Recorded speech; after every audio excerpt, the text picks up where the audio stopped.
Vertel me wat dit leven de moeite waard maakt. Laten we ons vanavond, wat het antwoord betreft, beperken tot de bühne. Laten we ons beperken tot het Radio-Symfonieorkest, het Groot Omroepkoor, tot solisten als Birgit Remmert, Thomas Randall, Jenny Byrne. Laten we ons vanavond beperken tot de weelde van één man. De man is Amerikaan. De man dirigeerde de mooiste orkesten van de afgelopen eeuw. Hij werkte samen met mensen wier naam legendarisch is, of ze nou Bernstein heten, Steinberg of Boulez. Maar vooral is hij de verzinnenbeelding van de continuïteit. De poging om de alledaagse werkelijkheid te transformeren naar een ander plan, waardoor er misschien wat beter mee te leven valt. Andere woorden voor: misschien is dit leven niet de moeite waard, maar probeer het in godsnaam de moeite waard te maken. Hij dirigeerde vaak werken waarvan hij de schoonheid al zag en mogelijk een troost, terwijl hij wist dat het publiek daarvan nog overtuigd moest worden. Ligeti, Stockhausen, Copland, Cage. Maar in zijn achterhoofd zweefde telkens de gedachte dat het ook al eens eerder was geprobeerd om de hele bliksemse boel dragelijker te maken dan hij in werkelijkheid is. Mahler, Brahms, Mozart, Schumann, Ives. Dat bedoel ik als ik hem de verzinnenbeelding noem van de continuïteit. Heb ik hem om die reden uitgenodigd? Ja, maar een andere reden is minstens zo belangrijk. Er zijn mensen die prachtig kunnen verhalen over schoonheid en troost. Er zijn mensen die andermans pogingen tot schoonheid en troost welluidend kunnen laten opklinken. Maar er zijn ook mensen die niet alleen dat kunnen, maar die zelf als persoon ook nog eens uitdrukking zijn van een ongetemd savoir-vivre. Die het leven zien als een bizar geschenk waar je alles uit moet persen voordat je er weer vandoor moet. Zo iemand is hij. Ik heb het de afgelopen maanden weer mogen merken. Hij werd geplaagd door ziekte en ongemak. Zijn stem is erdoor gehavend. Hij viel kilo's af, terwijl dit leven al zo licht is. Maar hij ging door waar anderen de zaak er al lang bij hadden neergegooid. Met kracht, waardigheid, humor. Met grote ernst stelde hij zijn concert van de schoonheid en de troost samen. Zo'n concert waarnaar je hierboven wel een paar keer zou willen luisteren, voordat de hemel oorverdovend van saaiheid wordt. Want we mogen wanhopig streven naar schoonheid en troost, maar je moet er toch niet aan denken dat je er voor eeuwig toe veroordeeld zult zijn. De man van vanavond heeft enige tijd over zijn keuzes nagedacht. Maar toen schreef hij, zeer beslist, Ives, Stravinsky, 3 maal Mahler. Alle andere voorbeelden zijn afgevallen. Dat was 2 jaar geleden. We hebben er daarna vaak over gepraat. In hotelbars, op hotelkamers, per fax, per telefoon. We hebben aan alles getwijfeld, maar hij twijfelde nooit aan Ives, Stravinsky en Mahler. Nu, 2 jaar later, is het zover. Wat ooit een idee was, is inmiddels een hele hoop mensen. Wonderbaarlijk is het leven. En zo vriendelijk is het soms. De dirigent heeft ziekte en tegenslag overwonnen om deze ene avond te kunnen dirigeren. Lichamelijk is hij in een fragiele conditie. Er is een dokter in de kleedkamer, voor alle zekerheid. Maar als we elkaar spreken in diezelfde kleedkamer, een paar minuten voor hij op moet, weet ik dat de dokter rustig kan gaan luisteren, in de zaal. De man heeft het tot hier gered. Ook het concert zal hij redden. Deze avond, waar hij maandenlang naartoe leefde. Ives, Stravinsky, Mahler.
They say that beauty is in the eye of the beholder, or in the ear of the listener, or in the mind of the reader.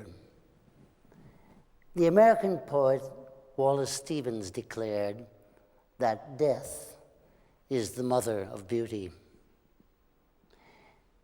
Is it through painful loss that we accept the true value of something and the sense of beauty? Or do we sense beauty in the intrinsic relationship between our life and the miraculous things that our fellow beings create? Or does beauty simply emerge from the complexions and consequences of living and dying? Beauty is truth, truth, beauty. That is all ye know on earth, and all ye need to know, says Keats in his Ode on a Grecian Urn, which tells us very little about beauty or truth, as it should be. For as the French artist Georges Braque said, to define something is to substitute the definition for the thing. Where does beauty lie? We sense it, we feel it, we see it, we hear it, touch it, smell it. And where and how do we find consolation? Well, a certain cosmic beauty lies in the piece you are about to hear by the American composer Charles Ives. It is the first piece that I, as a young man, was truly impressed by. It started me down the path of investigating the world of contemporary music. Written in 1908, it's called The Unanswered Question. And there are three places that we can try to find this cosmic sense. First, in the string section, who play a mysterious, slow-moving chorale-like music, very softly, that evokes an eternal timelessness in a never-changing tempo. In the words of the composer, they are to represent the silences of the Druids, who know, see, and hear nothing. Second, in the solo trumpet, who intones the perennial question of existence 7 times. And the third place we can look is in the 4 flutes, the fighting answerers, who try to find the invisible answer and who, gradually getting faster and louder in their search and frustration, end up screaming and mocking the question. Perhaps our consolation may lie simply in our ability to pose the question, why are we here?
And what about our attitude towards the composer, the painter, the poet, the writer, the creator of beauty?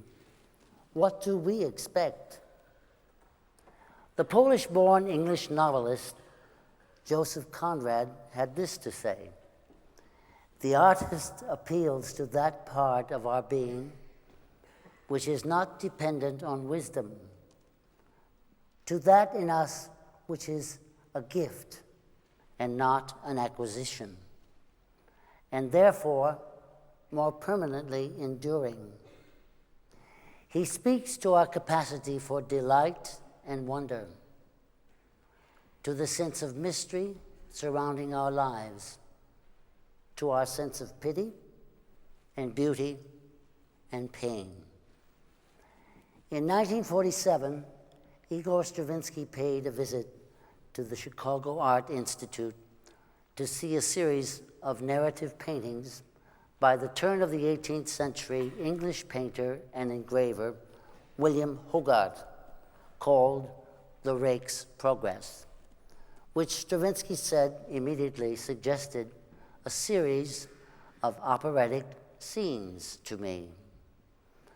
That same year, on the recommendation of his Hollywood neighbor and friend, Aldous Huxley, Stravinsky invited the English poet and dramatist W.H. Auden to collaborate with him on an opera of the same name, The Rake's Progress. Stravinsky felt strongly about Auden. As soon as we began to work together, I discovered that we shared the same views, not only about opera, but also on the nature of the beautiful and the good. Thus, our opera is indeed, and in the highest sense, a collaboration. He always seemed to me more profound as a moralist. Indeed, he is one of the few moralists whose tone I can hear. The opera's principal characters are the hero, Tom Breakwell, the heroine, Anne Truelove, and a villain named Nick Shadow. Robert Kraft tells us that Stravinsky's feelings for the Rake were intensely personal. At nearly 70, he was inspired for the first time to write love music by a text.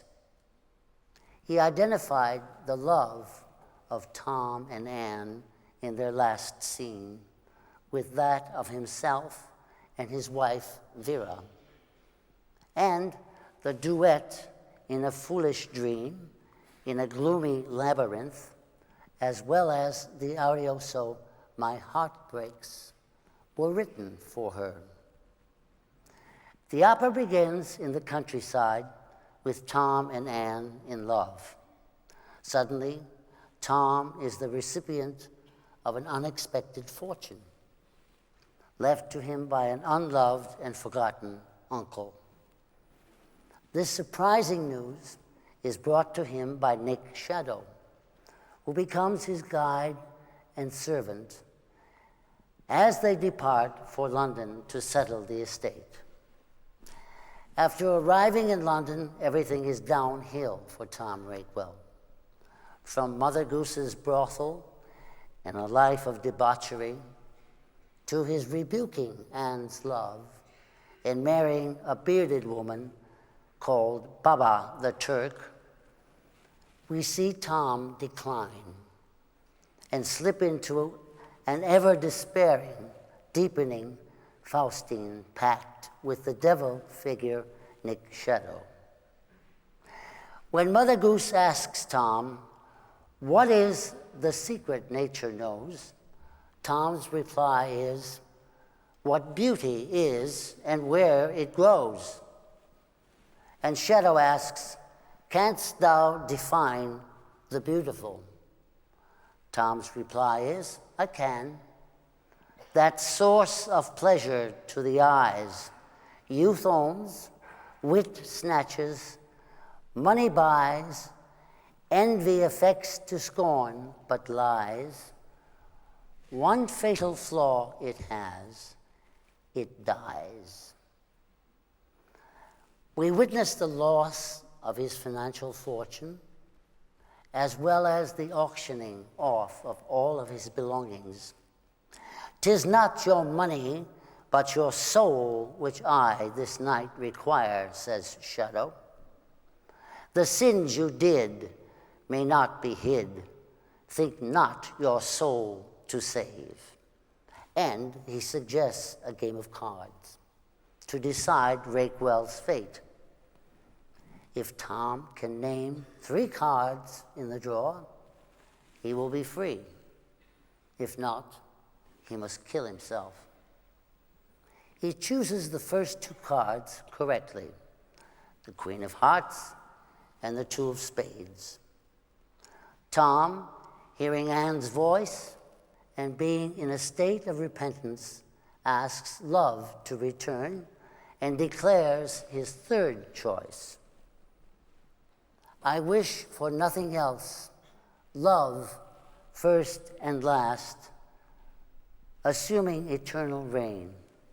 Renew my life, O Queen of Hearts, again." This 3rd choice is also correct.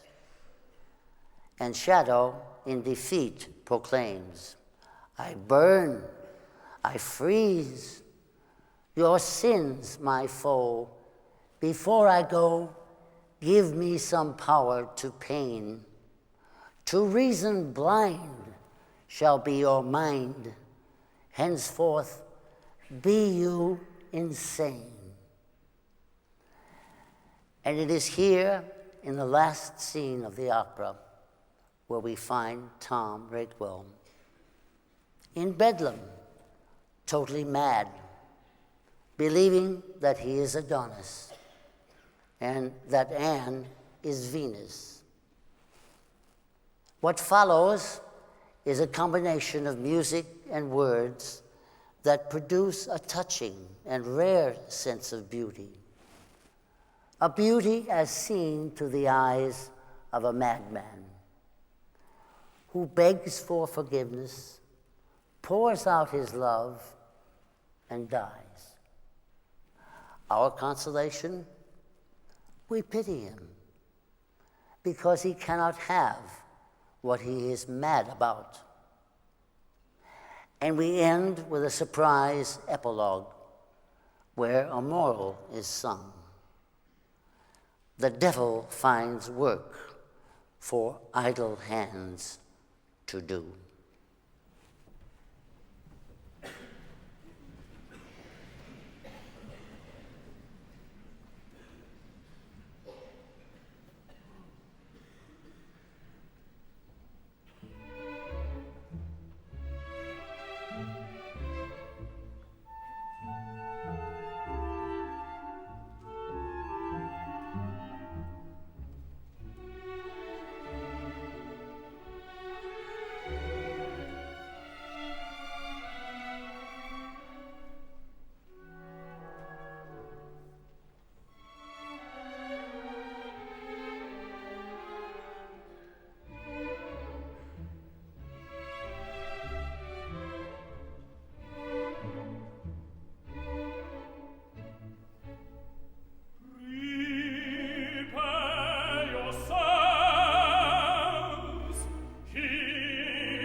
He believes that he is Adonis, and will answer to no other name.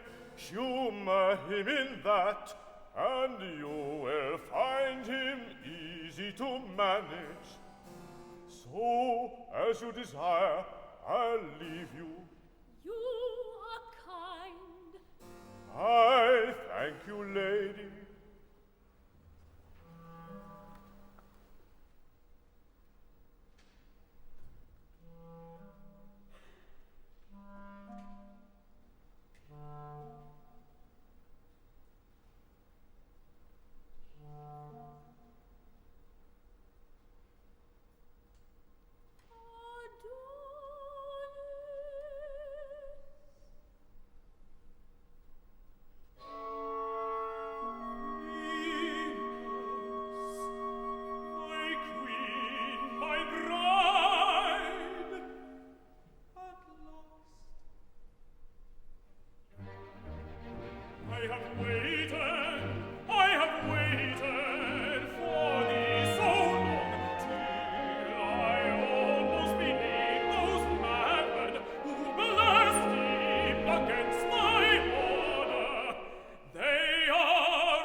greed or fear about the woods are straying, and quietly now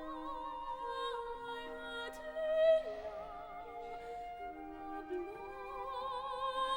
blossoming bough sways, sways, sways above the fair unclouded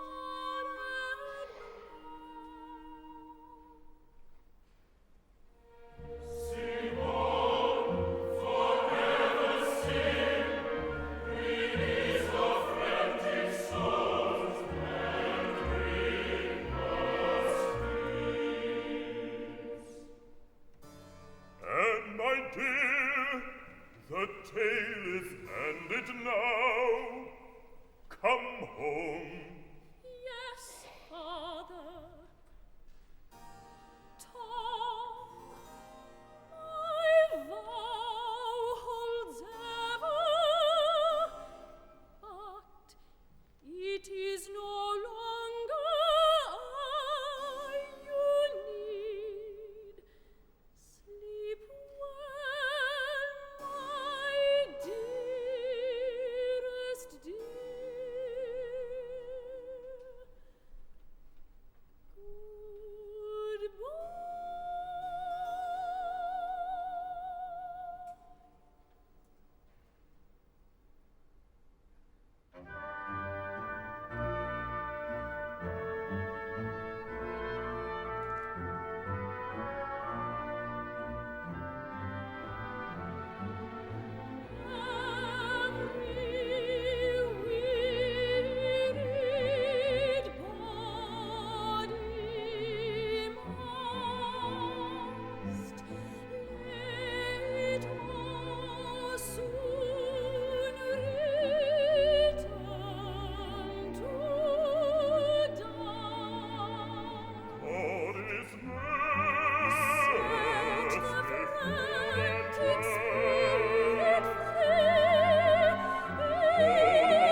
Achilles, Helen, Eurydice, Orpheus, Persephone, Plato, all my courtiers, hola!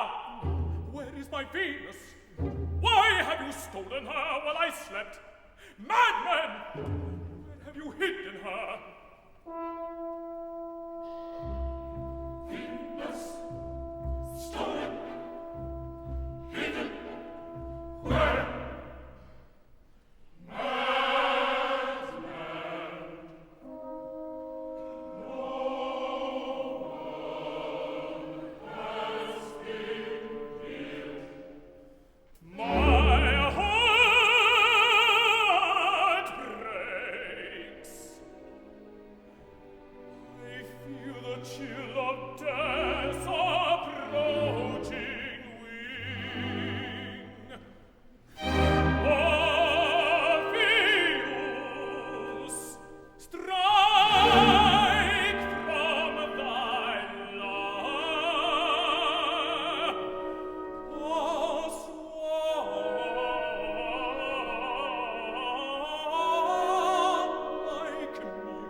And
When asked what he wanted to become in life, Gustav Mahler, at the age of 5, said, "A martyr."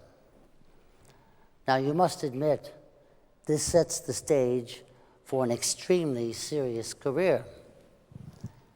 Born in 1860 in a small rural community on the border of Bohemia and Moravia, Mahler's career would take him, in the 50 years that he lived, to the heights of international fame as a conductor and a composer. But not before, while growing up, the seeds of great compassion and a knowledge of human suffering were sown.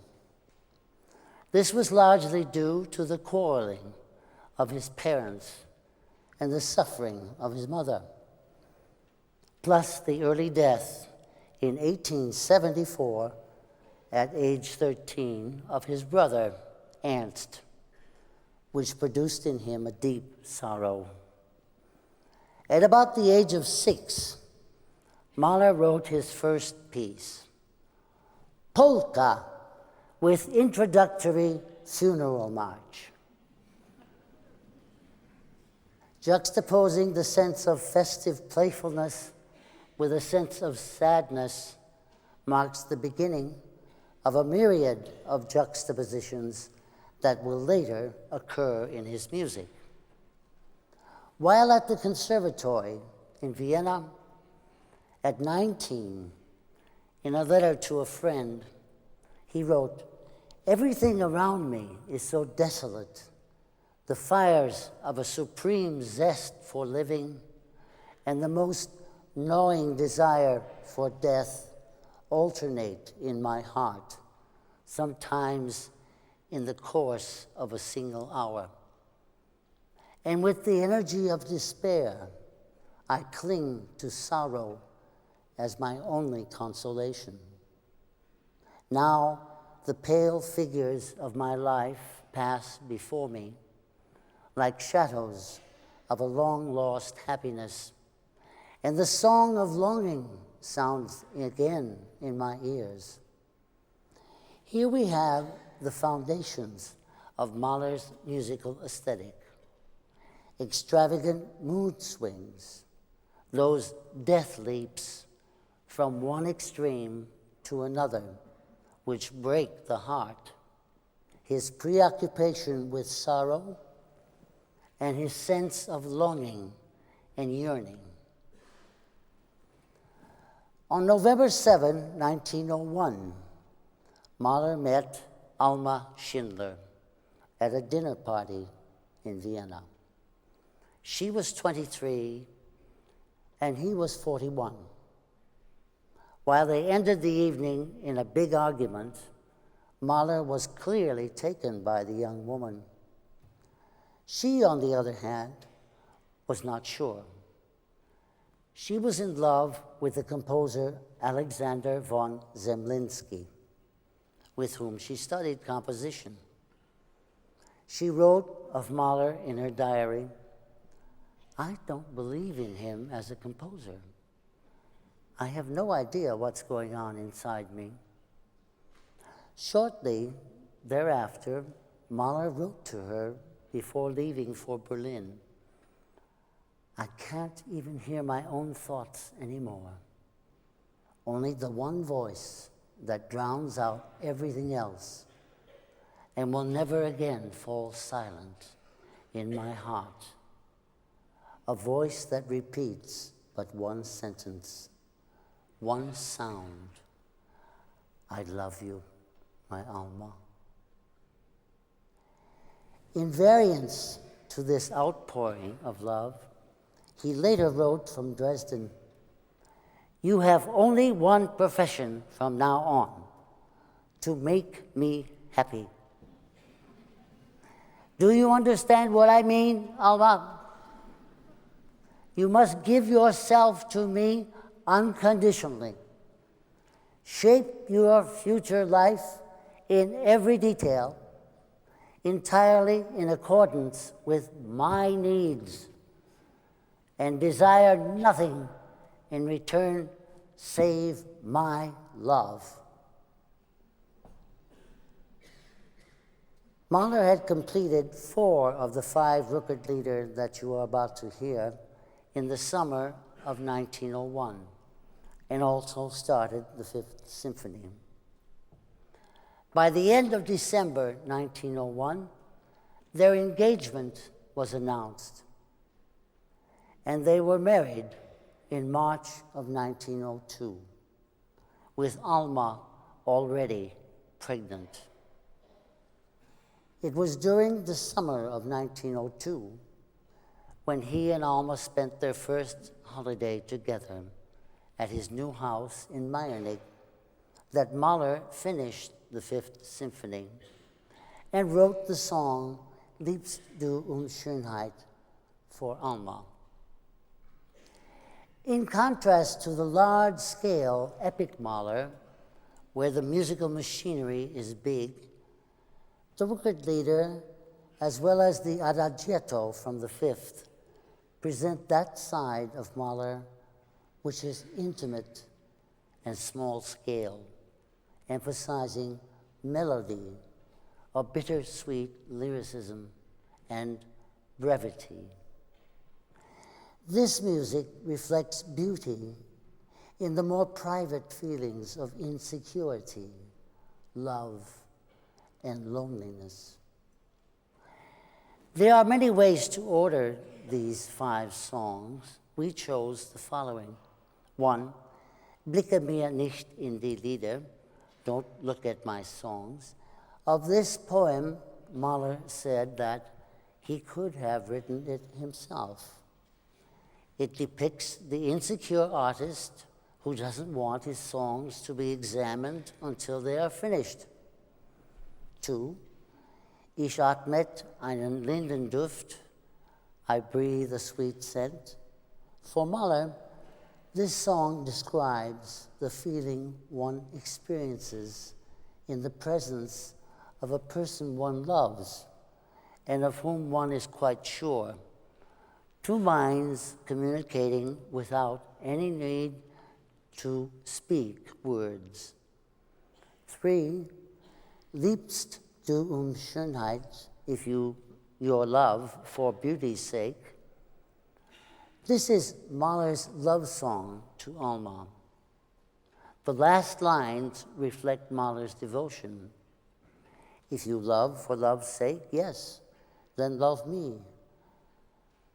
Love me always, as I love you always, forever. 4, Mitternacht, at midnight, we hear an isolated voice at midnight, full of an anguished struggle over the sorrows of humanity. The feelings of despair and sadness yield to a sense of affirmation in the hands of an all-powerful God. 5, Ich bin der Welt abhanden gekommen, I have become lost to the world. Mahler wanted to express a very personal feeling of being alone in nature. It is a feeling that surges right up to the lips, but does not go beyond them, and that is precisely me.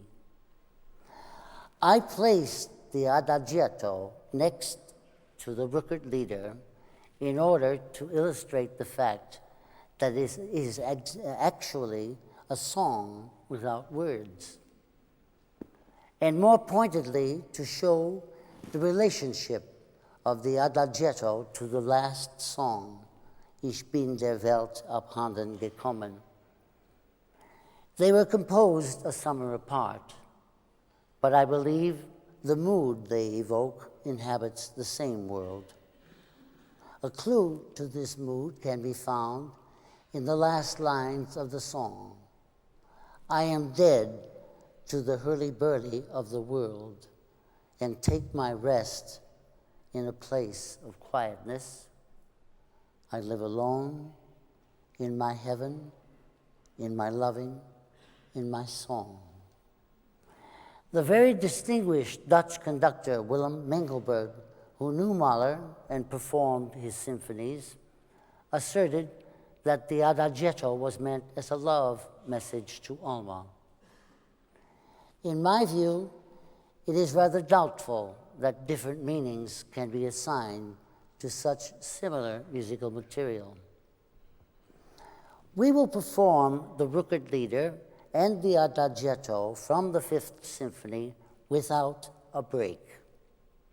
However, we will let you, the audience, decide for yourselves if you feel that the message of the Adagietto is a love declaration, or does it conjure an atmosphere of lonely contemplation in a place of quietness, dead to the hurly-burly of the world, where strong feelings of compassion and love for mankind occupy the soul.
Mahler became a Roman Catholic shortly before accepting the directorship of the court opera in Vienna, his feelings of isolation, of being an eternal stranger, remained and can only be attributed to his origin as a Central European Jew. He said, "I am 3 times without a country, a Bohemian among Austrians, an Austrian among Germans, and a Jew among all the peoples of the world." This sense of isolation and detachment motivated Mahler to compose each individual work as a closed world, decipherable only by means of a code inherent in the work itself. You must understand there is a lot of music that doesn't concern itself with this method of composition.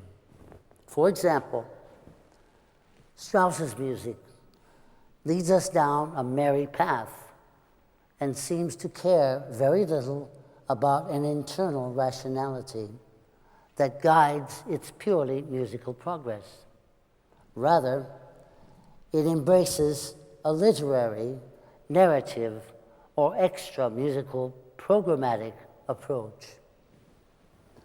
Mahler's concern about creating the inner musical destiny of a work lies in the notes themselves, void of literary trappings.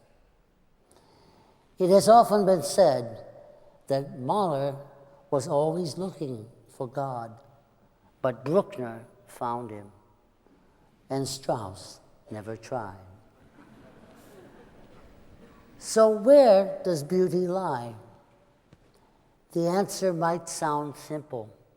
Crack the code and find out. But what a complicated and deeply felt code it is in this deeply beautiful closed world. Sir Isaiah Berlin, in an essay, quoted a relatively obscure 19th century literary Russian critic, Vissarion Belinsky. No matter how beautiful the ideas in a poem, how powerfully it echoes the problems of the hour, if it lacks poetry, there can be no beautiful thought in it, and no problems either. And all that one may say about it is that it is a fine intention badly executed. If you remember, the late Duke Ellington once said, "It don't mean a thing if it ain't got that swing." Belinsky goes on, "The artist's commitment must be not only in the head, but above all, in the heart, in the blood of the writer. An idea which has not passed through one's own nature, has not received the stamp of one's personality, is dead capital, not only for poetry, but for any literary activity. And as far as I'm concerned, for any musical activity too. There could be no greater commitment than that which Gustav Mahler gave to his music. He felt that interesting is easy, beautiful is difficult. Beginning in the year 1907 and lasting until his death in 1911, Mahler faced the most piercing agony of his own existence. In March of 1907, he resigned from the Vienna Opera in the face of increasing anti-Semitism. That same month, a valvular malfunction in his heart was diagnosed due to numerous past infections of the throat. He was advised to conserve his strength, for the condition was serious and could prove fatal. In the middle of June, His eldest daughter, Maria, developed scarlet fever and diphtheria and died at the age of 4.5. Mahler was unable to write any music this entire year. He began to compose again in June of 1908. Alma had found them a new farmhouse in the Dolomites. She described this as the saddest summer they ever spent together and spoke of Mahler's compulsion to feel his pulse and to listen to his heart. His steps and pulse beats were numbered, and his life a torment. Work on the Ninth Symphony began in June of 1909. His spirits were beginning to lift. However, Alma's health was showing signs of great strain, and after returning to Europe from New York in the spring of 1910, she went for a rest cure. It was at this time Alma met the architect Walter Gropius, and they proceeded to have an affair. Mahler knew about this, and it devastated him. At the close of that year, Mahler's streptococcal throat infection, along with fever, returned while he was conducting the New York Philharmonic. The engagement had to be cut short, and he returned to Vienna via Paris, where he had an appointment at the Pasteur Institute. Mahler died on May 18, 1911, during a thunderstorm of subacute bacterial endocarditis of the heart, quite literally of a broken heart. It was Schoenberg who said that in Mahler's music, I sensed a human being, a drama, truth, the most ruthless truth. In a world of collapsing values, it is this truth that is beautiful. And the beauty of this truth gives us consolation. And so, the finale of the Ninth Symphony begins in an all-embracing mode of collecting and gathering some of those same solemn feelings that Mahler had at 19. Only in maturity, those feelings of desolation, longing, and yearning deepen and take on epic proportions. All that was good in life seems to be mixed in the music in a full-blown way with the sad moments and those that recall the depth of human suffering. Several soft, introspective moments are interspersed that bring relief and a solitary expression that reduces this large musical tapestry to an inner sanctum of being lost to the world. Then, all of a sudden, the lighting changes, and we hear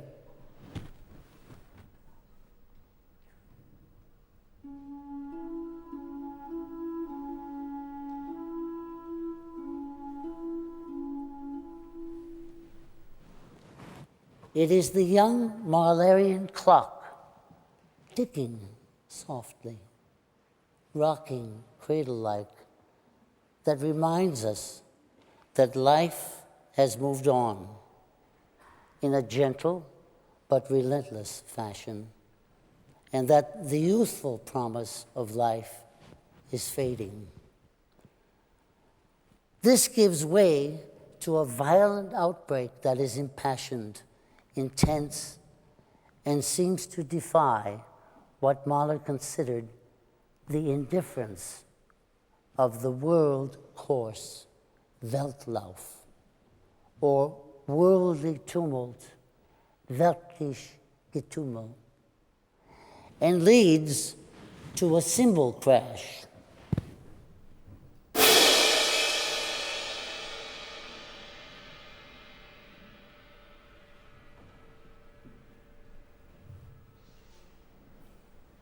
Immediately after this cymbal crash, one of only two in the piece, the music grinds to a halt, a standstill, and it is engaged in an enormous confrontation with an immense force.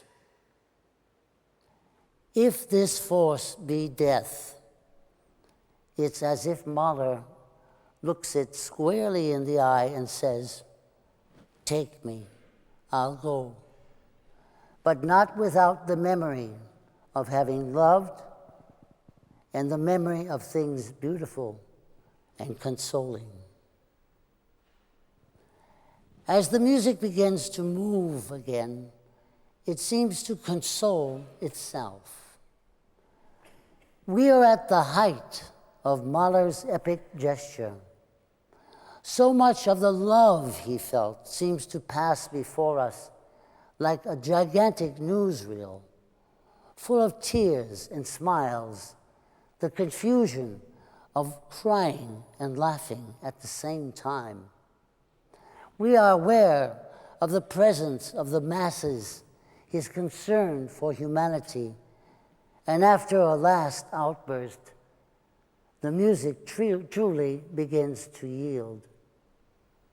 It is in the throes of leave-taking when our third and final soundpost appears.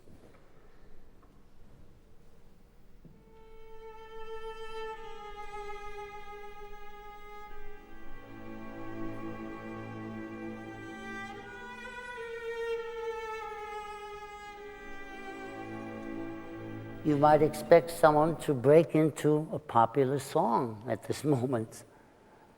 Instead, this little phrase leads us to one of the most profound endings ever written. As the music ascends, we get the sense of a farewell that is in conflict, both willing to say goodbye and yet reluctant to completely do so.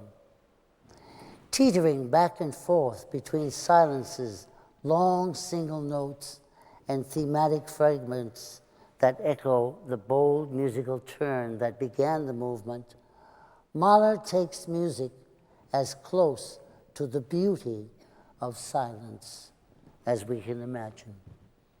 And we end up with the consolation of emptiness. After having been through an enormous psychological experience, you gently float to a stop, or you gently rise to a higher destination. Choose your metaphor. We end up with a bare musical thread to which we, together with beauty and consolation, cling for dear life. For this thread seems to ask, in a different way, the same unanswerable question that was asked at the beginning of our program, the question of existence.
Thank you.